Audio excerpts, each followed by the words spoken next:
Thomas and the Guard. Thomas the Tank Engine is very proud of his branch line. He thinks it is the most important part of the whole railway. He has 2 coaches. They are old and need new paint, but he loves them very much. He calls them Annie and Clarabel. Annie can only take passengers, but Clarabel can take passengers, luggage, and the guard. As they run backwards and forwards along the line, Thomas sings them little songs, and Annie and Clarabel sing too. When Thomas starts from a station, he sings, "Oh, come along, we're rather late. Oh, come along, we're rather late." And the coaches sing, "We're coming along, we're coming along." They don't mind what Thomas says to them because they know he is trying to please the Fat Controller, and they know too that if Thomas is cross, he is not cross with them. He is cross with the engines on the main line who have made him late. One day, they had to wait for Henry's train. It was late. Thomas was getting crosser and crosser. "How can I run my line properly if Henry is always late? He doesn't realise that the Fat Controller depends on me," and he whistled impatiently. At last Henry came. "Where have you been, lazybones?" asked Thomas crossly. "Oh dear, my system is out of order. No one understands my case. You don't know what I suffer," moaned Henry. "Rubbish," said Thomas. "You're too fat. You need exercise."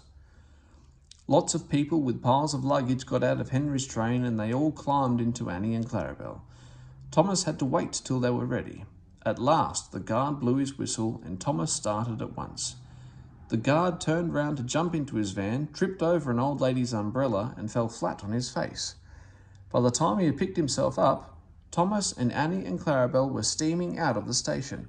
come along," puffed Thomas, but Clarabel didn't want to come. "I've lost my nice guard, I've lost my nice guard," she sobbed. Annie tried to tell Thomas, we haven't a guard," but he was hurrying and wouldn't listen. Oh, come along," he puffed impatiently. Annie and Clarabel tried to put on their brakes, but they couldn't without the guard. Where is our guard? Where is our guard?" they cried. Thomas didn't stop till they came to a signal. "Bother that signal," said Thomas. "What's the matter?" "I don't know," said his driver. "The guard will tell us in a minute." They waited and waited, but the guard didn't come. "Peep, peep, peep, peep. Where is the guard?" whistled Thomas. "We've left him behind," sobbed Annie and Clarabel together. The driver, the fireman, and the passengers looked, and there was the guard running as fast as he could along the line, with the flags in one hand and his whistle in the other. Everybody cheered him. He was very hot, so he sat down and had a drink and told them all about it. "I'm very sorry, Mr. Guard," said Thomas. "It wasn't your fault, Thomas. It was the old lady's umbrella. Look, the signal is down. Let's make up for lost time." Annie and Clarabel were so pleased to have their guard again that they sang, as fast as you like, to Thomas all the way, and they reached the end of the line quicker than ever before.